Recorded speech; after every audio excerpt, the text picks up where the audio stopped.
Welcome to PERICLEZ, your favorite personal development and self-help platform where we get to talk about books and all of the wonderful things we can get to derive from them to make ourselves better.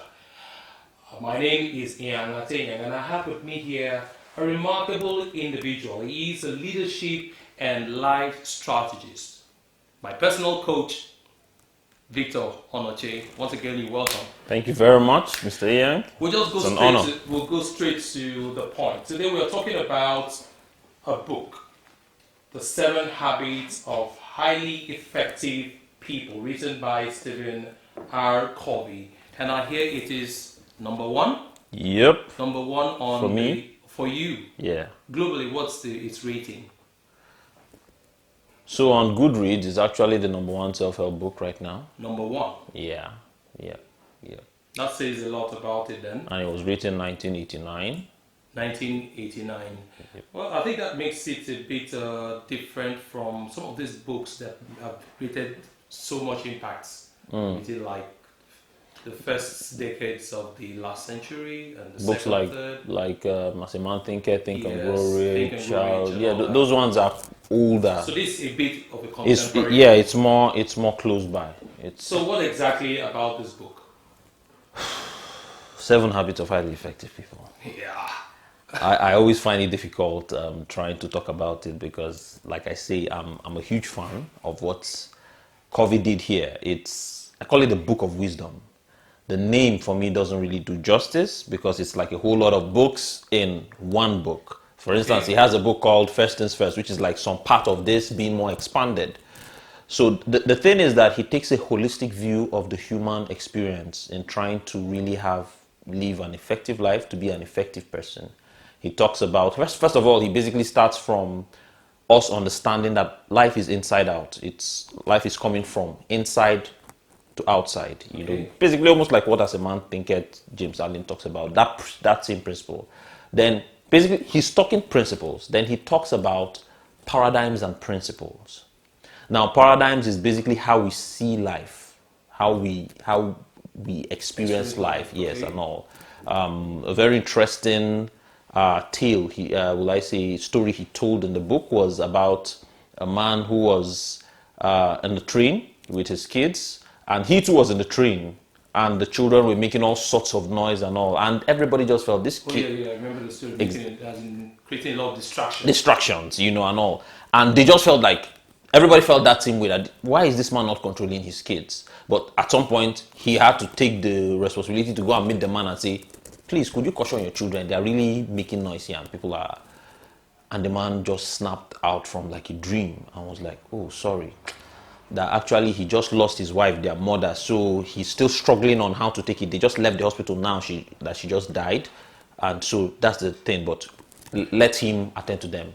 And he said at that moment, his mind is like everything snapped. It was like a totally different perspective of the situation. As in the person who felt to complain. Exactly, who went to complain, and he said all of a sudden empathy came in, sympathy came, like, "Oh, your wife just died. Sorry, I didn't know about." Oh yes, I remember. So that was a case of paradigm. Seeing the experience or the behavior of those children from a different standpoint. Yes. So it's hugely important. So he tries to make that fact that how we see life is really from how we are. We are. So okay, but this book was quite. Meanwhile, this is not my copy. This is how come you have 2 copies anyway? Okay. This is mine. It looks like a bit spent. Like you will imagine, you think I did more reading than Victor. I'll set this aside, so we'll use this. And I am not happy what you did to that book. Don't you think I read so much? I've used this so well. You should be happy with me that I've done this much. I had to go through a lot trying to read this book. It wasn't as interesting. And Victor prevailed on me. We fought, we argued. I just thought it was not the book for me until I got to read it all over again. Yeah. And I think differently. So you understand why this book looks. I get you were fighting with the book. I was fighting. I was fighting with the book. So really. Yes. Now this book appears. I was explaining to someone. It felt like I was doing some mathematics. Yeah. Well, he's an academician, so he's a professor and all. So probably his style of writing might not be the philosopher, the whole James Allen poetic and all that. Yeah, so you probably will get that there. Okay. It's a challenging, because I first encountered this book way back in 2001, and I just loved the way the book was. I don't know why I loved it, but I couldn't crack the book, until say maybe later in 2010. So my experience wasn't strange. No, I don't think it was strange. I think people struggle with it. I know some people who have the book and it's just there, they have not read it. I know a lot. Okay. So why would someone read this book truly? I know you talked about the paradigm shifts. Yes. Yeah. I imagine the very first part of this book seemed like so much that was not necessary, or that is not necessary. That was my thought. That was your thought? Yes. Okay. And so why would someone go beyond the first 40 pages to the next 50, then 60, and then run to the end of it? So, I mean, I'm talking about the fact that it can be such a difficult read. Well, it will be a difficult read to different people. There are some people that immediately they latched on it. Is that possible? Yes. People read it and it hit them. I know a lot of people that read it and... What does it have to do with what part of my brain? I know you keep talking about that I have a left brain or something.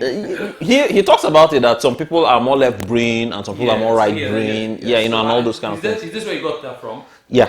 He said, got it from here? Yeah, it's there. People are more logic than intuitive, though we are supposed to have like a balance. Yeah, but some people look at life more from the worm's eye view, while some people look at life more from the bird's eye view. Okay. People are more feeling, people are more practical, different. Yeah. So people are logical. Yeah. Now, you'll permit me to move straight to the habits? Awesome. No problem. Fine. Thank you very much. The first habit there is proactivity. Be proactive. Actually, it talks about 7 habits. Yes.